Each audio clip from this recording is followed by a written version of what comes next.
All right, so get this. Today we're diving deep into something you guys specifically requested, and that's personal finance. I know, not always the most thrilling topic, but trust me, by the end of this deep dive, you'll be ready to make your money work for you, not the other way around. I love that energy. And you've given us some seriously interesting stuff to unpack about financial education. What fascinates me is how it's about so much more than just, dollars and cents. It's about taking control and actually designing the life you want. Right. It's like this text we're looking at says financial education is all about having the know how to make smart choices with your money. Sounds simple enough, but the thing is, a lot of us, we weren't really taught this stuff growing up, you know? And that's such a good point. It's like we're just kind of expected to figure it out as we go, which can be totally overwhelming. And that's where this whole idea of financial literacy being like a superpower comes in, which this text dives into beautifully. It's really about giving everyone the tools and knowledge to thrive financially. Totally. Okay, so the text talks about things like budgeting, saving, investing, all that good stuff. But something that really stood out to me was the focus on making the most of what you already have. What are your thoughts on that? Oh, absolutely. It's really easy to get caught up thinking, if I just made more money, everything would be fine. But this text, it reminds us that it's not always about earning more. It's about using what you have wisely. Even small changes, like cutting back on unnecessary spending or automating your savings, those can make a huge difference over time. Automating savings, so smart. You know what, on that note, I'm curious, what's one of the most common financial pitfalls you see people falling into? Asking for a friend, of course. Well, if we're being honest, overspending is a big one. It's just so easy to swipe that credit card without thinking, especially with online shopping and all those subscription services these days. Right. That's why having a budget, even if it's a simple one, is super important. It's not about restricting yourself. It's about being aware and making conscious choices about where your money's going. Awareness, so key. Now, the text also mentions this idea that financial literacy isn't just about personal gain. Like, there are some serious societal implications too. What are your thoughts on that? Exactly. This text even suggests that financial literacy could be a tool to combat poverty. And when you really think about it, it makes sense. When people know how to manage their money, avoid those debt traps, and build a more secure future, it creates a ripple effect. Families, communities, the whole economy, it all benefits. That's actually a really powerful point. I never thought of it quite like that. It's like this knowledge unlocks opportunities not just for individuals, but for everyone around them. Okay, so we've talked about what financial education is and why it matters, but how do we actually improve it? What are some tangible steps people can take? Well, the text emphasizes that it's a journey, not a race, right? You don't have to become a financial expert overnight. Yeah. It's just starting with the basics, like maybe picking up a book like Rich Dad, Poor Dad. You mentioned Uh-huh. you're interested in that one. Oh, Rich Dad, Poor Dad. That book was a game changer for me. Seriously. I still remember that aha moment when I first learned about the difference between assets and liabilities. Totally changed how I thought about money. Right. That's what's so great about that book. It challenges those old ways of thinking and gives you a fresh perspective on building wealth. One of the big takeaways is the importance of acquiring assets, things that put money in your pocket instead of liabilities, which take money out.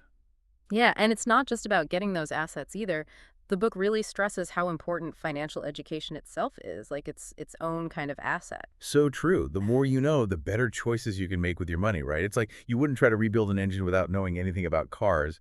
Financial stuff is kind of the same way. I like that analogy. It's about arming yourself with the knowledge so you can confidently make decisions about your money. Totally. Speaking of being equipped, this text also mentions financial management apps as a great resource.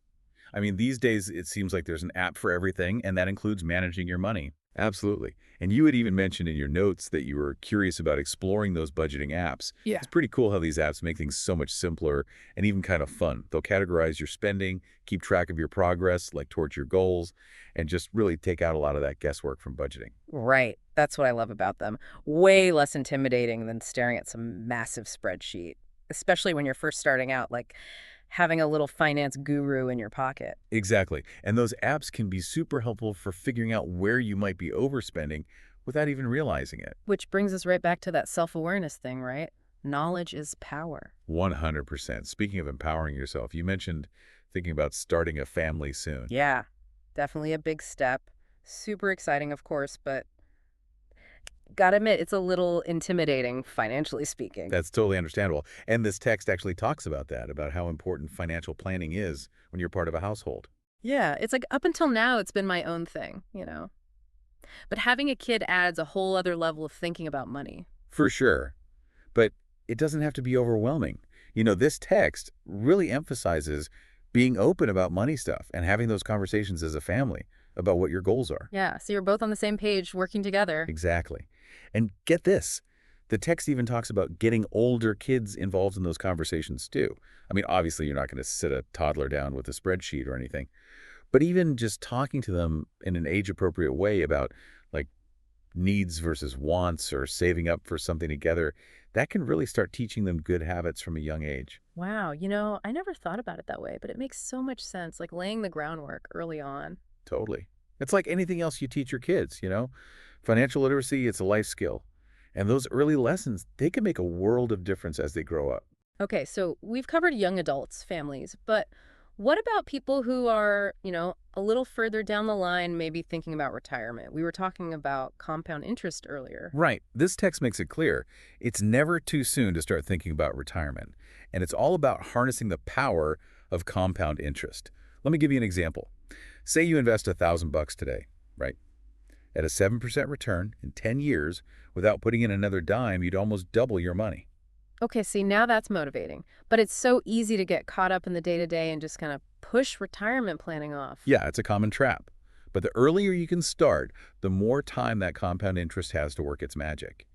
Even small contributions, they can really add up over time thanks to that snowball effect. So it's all about building those good habits no matter where you are in your journey. Wow, this has been eye-opening to say the least. We covered so much budgeting basics, compound interest, how important this stuff is for everyone. I feel like I need to go back and listen again to catch it all. It's a lot to take in for sure.